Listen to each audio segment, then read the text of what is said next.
Este capítulo es bien interesante y, bueno, redundante en lo que Des nos contaba también en el capítulo anterior y bueno, en muchos otros apartados de lo que hemos venido leyendo, también del volumen uno, pero digamos que es importante porque da muchísima claridad en torno a lo que es la teoría educativa. Entonces, digo acá que contiene algunos fragmentos esenciales para fundamentar esta filosofía educativa en donde se forja su esquema de enseñanza desde los aportes de la Unión Educativa Nacional de Padres en Inglaterra. ¿Listo?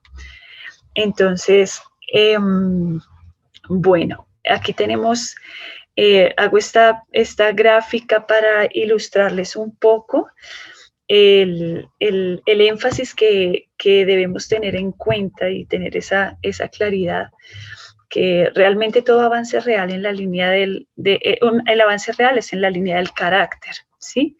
Y entonces vamos a ver lo que antecede al carácter o cómo llegamos a construirlo, a forjarlo, ¿sí?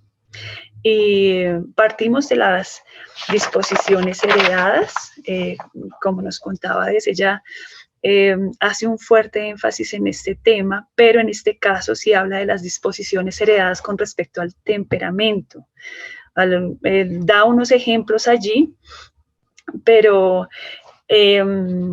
lo que nos dice es que estas disposiciones son como unas líneas persistentes en la familia, ¿sí? Que aparecen allí innatas, ¿sí? Y no hace énfasis en otra cosa, sino en esto, o sea, como en todas esas líneas muy particulares de la familia con respecto al temperamento. Entonces, bueno, miremos el carácter primero. El carácter es el resultado de la conducta, ¿sí? La conducta es la suma de los pensamientos, las palabras y las acciones. Y esa conducta se da por los hábitos de pensamiento y acción, ¿sí? Tiene su origen allí. Bueno, entonces vamos a ver, después nos cuenta como ya hemos visto y sabemos y hemos podido vivenciar también en la experiencia que tenemos con nuestros niños y en nosotras mismas, cómo el hábito es modificable por una línea de pensamiento contraria, con la fuerza suficiente para transformar un mal hábito. Entonces miramos un poquito la génesis del hábito, que procede del pensamiento, ¿sí? Surge de la manera en que pensamos siempre. Y esto es interesante también porque en la palabra, en Proverbios 23:7, dice, me trae a la memoria este versículo, porque cuál es su pensamiento en su corazón, tal es él, ¿no? Entonces, la palabra nos ratifica todo esto, o sea, cada proceso descrito por Charlotte Mason tiene como base la enseñanza bíblica y lo que el Señor nos dejó allí para enseñarnos todas las cosas. Bueno, entonces, aquí tenemos el deber del educador y me parecía tan interesante esto. Habla de los resortes de acción. Yo hago esta gráfica para ilustrar un poco qué debemos tener en cuenta para esa transformación de un hábito, ¿sí? Y bueno, el deber del educador es familiarizarse con los resortes de acción de un ser humano y tocarlos con tanta sabiduría, ternura y moderación que el niño sea conducido a los hábitos de la buena vida. Entonces, lo primero es esa idea estimulante, ¿sí? O una idea inicial. Ella hace énfasis en la idea inicial y por eso ese primer contacto con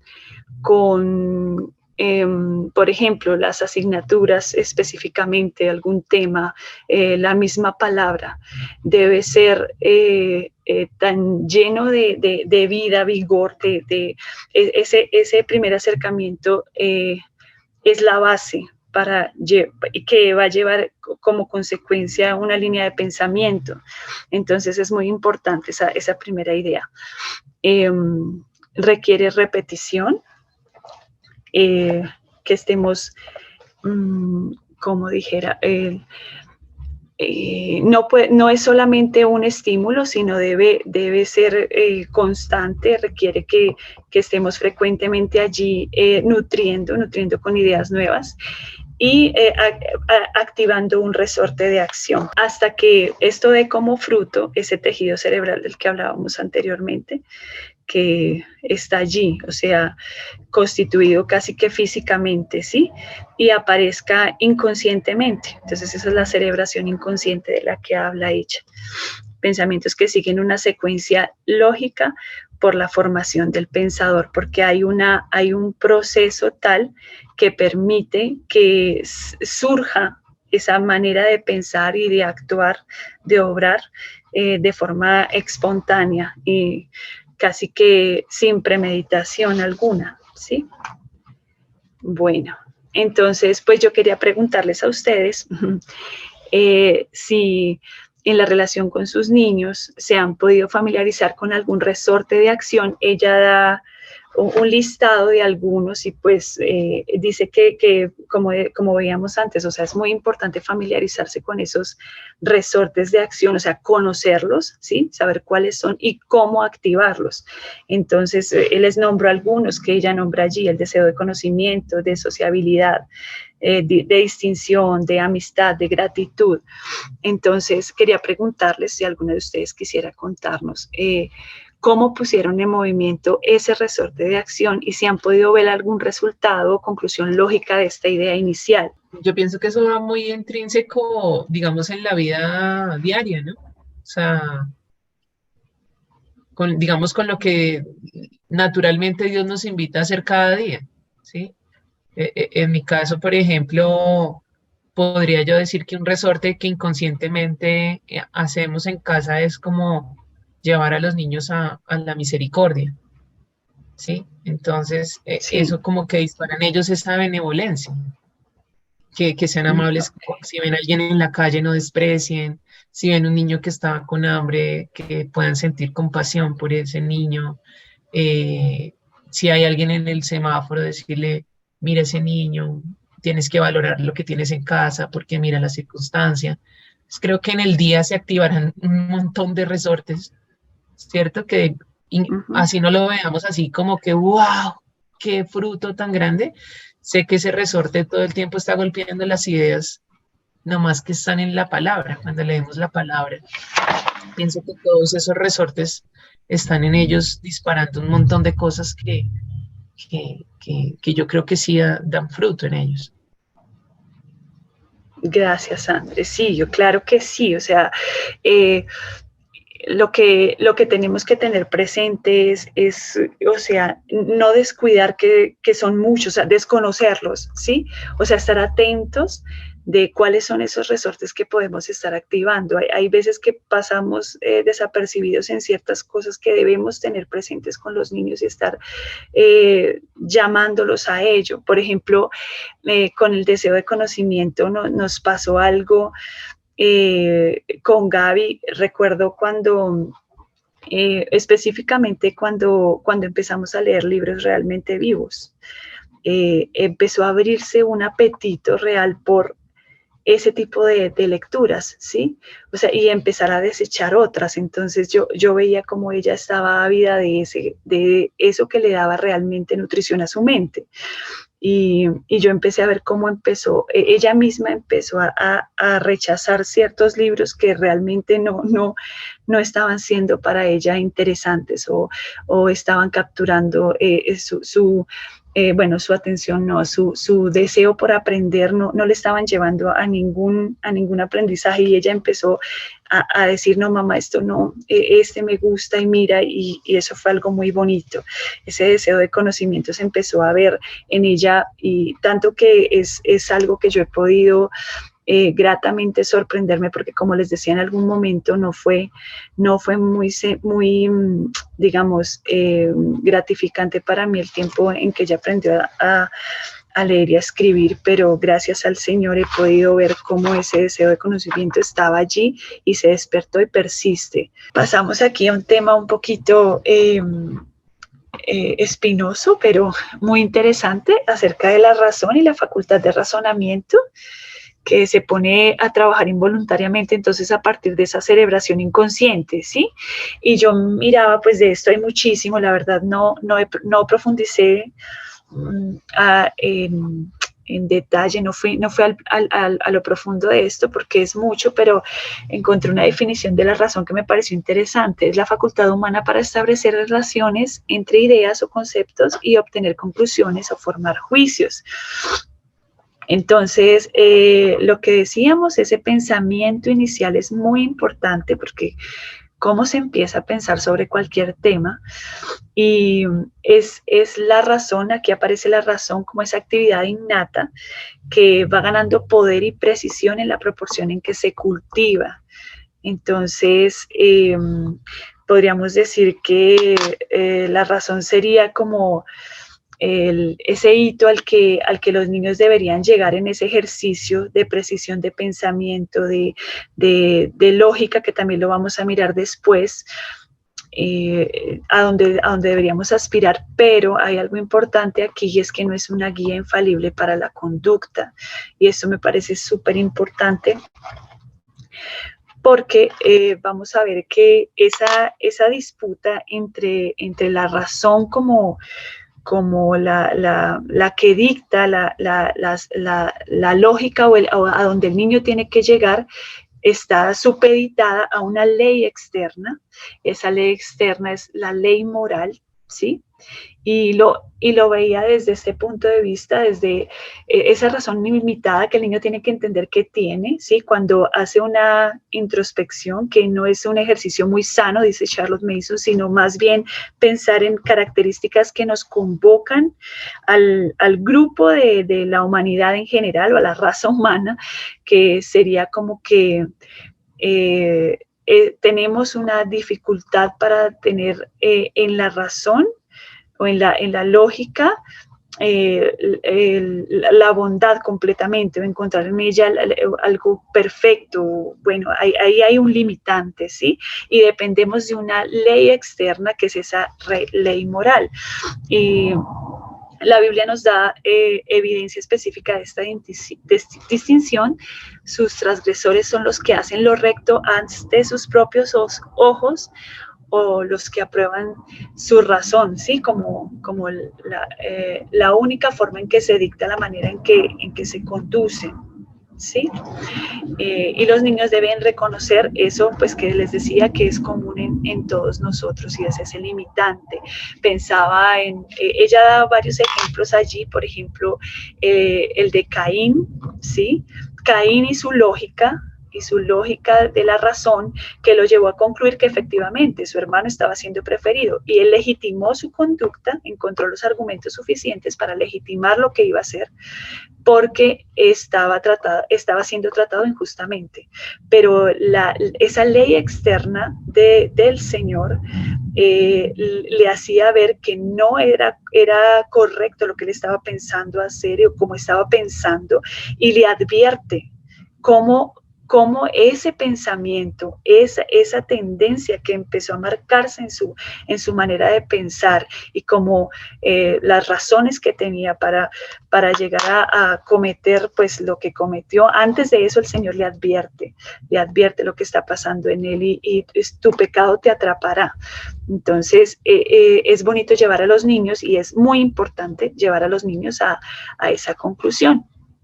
Entonces, ella da otro ejemplo bien bonito, y es el primer deber de toda relación, que es la lealtad, ¿sí? Y el autoconocimiento, o el conocimiento de estas leyes que son características en la raza humana, nos hacen una salvaguarda, o nos libran, ¿sí? Cuando viene ese pensamiento, esa tendencia racional, que es argumentativa y que puede llegar a tener una lógica, entre comillas, correcta. Entonces, cuando está la base, que es, en este caso, por ejemplo, en las relaciones humanas, la lealtad, o sea, es lo que va a primar. Yo tengo cómo defenderme de todos esos argumentos. Ella usa esta frase que es, espérenme un segundo, su posición desconfiada, ¿sí? No sé si esté bien traducido o no, me imagino que no es tan así, pero esa suposición desconfiada, cuando hago la prohibición del ingreso de toda clase de fantasías desconfiadas, porque mi base de pensamiento es que la lealtad es mi primer deber. Entonces no puede venir la mala actitud, la desconfianza, la duda con respecto a la relación con otras personas, si de base está sentada esa primera idea que es la lealtad. Y también pues iba a la palabra, porque traía todo esto a mi memoria, la palabra en Filipenses 4:8 al 13, que dice: por lo tanto, hermanos, todo lo que es verdadero, todo lo que es honesto, todo lo puro, todo lo amable, todo lo que es de buen nombre, si hay virtud alguna, si hay algo digno de alabanza, en esto pensad. Y a esto estamos llamados con nuestros niños, a sentar esa base de esa idea inicial que nutre sus mentes y que va a marcar un terreno, una línea de pensamiento, llevándolos a la virtud, a la bondad. Entonces, bueno, seguimos por acá. Otro tema que ella aborda allí es el hombre como agente libre, ¿sí? Siendo un ser espiritual cuyos órganos materiales actúan en obediencia a ideas inmateriales, ¿sí? Y hay una voluntad en la recepción, en la asimilación de ideas, o sea, podemos decidir acoger o no las ideas que llegan a nosotros.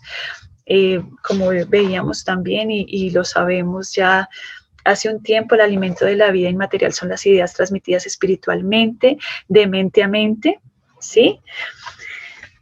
El hombre está allí, ella pone un ejemplo que es claro también, en el umbral para admitir o rechazar esas ideas, ¿sí? Como ese alimento que da sustento a su familia, o sea, él decide o no aceptarlas. Esa es la libertad de la que ella habla. Y ese sustento viene, la pregunta es a modo de catecismo, ¿no? Si solo provienen de seres humanos, entonces ella aclara y dice que no, que por supuesto que no, que Dios, el Espíritu de Dios, es quien nos instruye, quien nos enseña, es el educador por excelencia, ¿sí? Abre el oído, esta frase es bella también, abre el oído del hombre mañana tras mañana para oír tanto de lo mejor que el hombre es capaz de oír. Y pues hace referencia a Coleridge y dice que las ideas del mundo natural son presentadas a mentes ya preparadas para recibirlas por un poder superior a la naturaleza misma, hablando de los ciertos descubrimientos muy importantes en la historia, el descubrimiento de América, por ejemplo, también. O sea, como todo esto está dispuesto por ese poder superior a la naturaleza misma y es el poder del Espíritu de Dios. Y aquí se circunscribe también al cristianismo como tal, o sea, el sustento de la religión cristiana, y dice que Charles Mason habla de la manera en que el Señor Jesús se describe como el pan de vida. Él es quien nos alimenta en Isaías cuando usa varios versos allí en donde el Señor Jesucristo con su esencia da a nosotros, nos enseña, nos capacita, ¿sí? En el Espíritu. Dependemos de su sustento totalmente, así como el cuerpo depende del pan. Por último, el resumen de las funciones de la educación, ¿sí? Entonces, esto lo conocemos, pero ya cuando tenemos todo este antecedente, es mucho más claro decir que la educación es disciplina, la disciplina de los hábitos. La educación es vida que se nutre a partir de las ideas y es una atmósfera que emana de sus padres y de las ideas que gobiernan sus propias vidas. Y bueno, esta última pregunta también es muy importante. ¿Qué relación práctica tiene sobre el educador esta doctrina de las ideas? Sabe que le corresponde poner ante el niño el alimento diario de las ideas, que dé al niño la justa idea inicial en todo estudio, respetando cada relación y deber de la vida. Sobre todo reconoce la cooperación divina en la dirección, enseñanza y formación del niño. también de las lecciones en la educación, o sea, es el espacio que brinda oportunidad para generar la disciplina de los hábitos, transmitir ideas iniciales de interés para indicarle ese camino deleitoso hacia el conocimiento como el objetivo de su vida, como un objetivo para su vida, perdón.